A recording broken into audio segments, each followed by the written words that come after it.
short one, cut away, straight into the hands. Wicket of the last. Bowling অ্যাকশনের ত্রুটি সাকিবকে নিষিদ্ধ করল ইসিবি।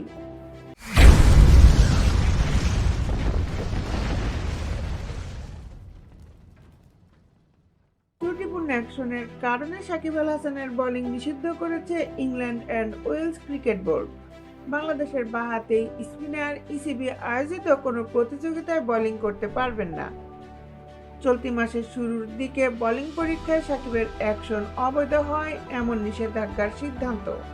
ESPN ক্রিকইনফোর খবরে বলা হয়েছে, ইংল্যান্ডের লাভবরো ইউনিভার্সিটির মেডিকেল বিভাগে বোলিং অ্যাকশনের পরীক্ষা দিয়েছিলেন সাকিব। গত 10 ডিসেম্বর পরীক্ষার ফল হাতে পেয়েছে ইসিবি। বোলিংয়ে নিষেধাজ্ঞাও সেদিন থেকে কার্যকর হয়েছে। এর আগে সেপ্টেম্বরে কাউন্টি চ্যাম্পিয়নশিপে সারের হয়ে ম্যাচ খেলার পর তার অ্যাকশনে সন্দেহ প্রকাশ করেন আম্পায়াররা। 2006 সালে আন্তর্জাতিক ক্রিকেটে পা রাখা সাকিব এখন পর্যন্ত 3 সংস্করণে খেলেছেন 447টি ম্যাচ, নিয়েছেন 712 উইকেট। বিশ্বের বিভিন্ন প্রান্তে নিয়মিত ফ্র্যাঞ্চাইজি ভিত্তিক টি-20 খেলেছেন দীর্ঘদিন ধরে। তবে এবারের আগে কখনো কোথাও তার বোলিং অ্যাকশন প্রশ্নবিদ্ধ হয়নি। সেপ্টেম্বরের দ্বিতীয় সপ্তাহে সাকিব কাউন্টি চ্যাম্পিয়নশিপে সারের হয়ে একটি ম্যাচই খেলেন। সেই ম্যাচে 2 ইনিংসে 63 ওভার হাত ঘুরিয়ে নেন 9 উইকেট। তবে সাকিবের অ্যাকশন প্রশ্নবিদ্ধ হওয়ার খবরটি আসে প্রায় 1 মাস পর।